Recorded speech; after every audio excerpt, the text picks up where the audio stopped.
ആദില നൂറ ഇവർ വീട്ടിൽ കയറ്റുന്നതിനാണെങ്കിലും സിറ്റൗട്ടിൽ ഇരുന്നാൽ മതി. കേട്ടല്ലോ. ഇന്നലെ വ്യക്തിപരമായ കുറച്ച് തിരക്കുകൾ ഉണ്ടായിരുന്ന കാരണം കുറേ ലൈവൊക്കെ മിസ്സായി പോയിരുന്നു.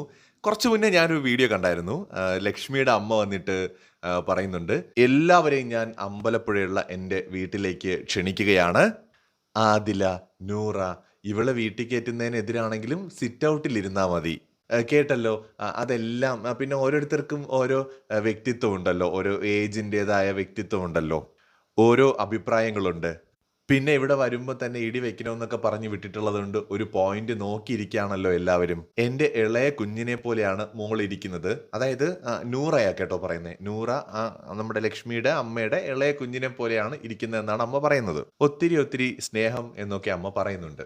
സി ഇതിനകത്ത് അമ്മ അമ്മയുടേതായ ഒരു ശൈലിയിൽ തമാശയായിട്ട് പറഞ്ഞൊരു കാര്യമായിരിക്കാം. പക്ഷെ അങ്ങനെ ബുദ്ധിമുട്ടി സിറ്റ് ഔട്ടിലും അതുപോലെ വീട്ടിലും ഒന്നും ആദിലെ നൂറയും കയറ്റേണ്ട കാര്യമില്ല. അവരിങ്ങനെ ഞങ്ങളെ വീട്ടിൽ കയറ്റൂ എന്ന് ചോദിച്ച് ആരുടെയും പുറകെ നടക്കുന്നതായിട്ടും എനിക്ക് തോന്നുന്നില്ല. ആ രണ്ട് പെൺപിള്ളേർക്കും അവർക്ക് ജീവിക്കാൻ പറ്റുന്ന ഒരു ജോലിയുണ്ട്. അവർ ജോലി ചെയ്യുന്നുണ്ട്, സോഷ്യൽ മീഡിയയിലൂടെ കോണ്ടന്റുകൾ ക്രിയേറ്റ് ചെയ്യുന്നുണ്ട്. അവർക്ക് അത്യാവശ്യം ജീവിച്ചു പോകാനുള്ള റവന്യൂ ഉണ്ട്, താമസിക്കാൻ ഒരു ഇടമുണ്ട്. പിന്നെ അവരെ സ്നേഹിക്കുന്ന ആൾക്കാരും അവരുടെ ചുറ്റുപാടും ഉണ്ടാവും. വീട്ടിൽ കയറ്റാൻ കൊള്ളാത്തവർ എന്ന് അമ്മയുടെ മകൾ ലക്ഷ്മി പറഞ്ഞ രണ്ടുപേരാണ്. അവരെ അമ്മ സിറ്റ് ഔട്ടിലെങ്കിലും ഇരുത്താമെന്ന് പറഞ്ഞത് തന്നെ വലിയ കാര്യം.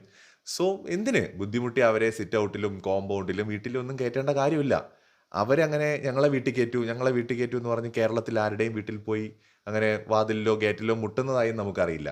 ബുദ്ധിമുട്ടി ആരും അവരെ കയറ്റരുത് എന്ന് മാത്രമേ എനിക്ക് പറയാനുള്ളത്. അവരെങ്ങനെയെങ്കിലുമൊക്കെ അങ്ങ് ജീവിച്ചു പോട്ടെ. കൂടുതൽ അപ്ഡേറ്റ്സുമായി വീണ്ടും വരാം.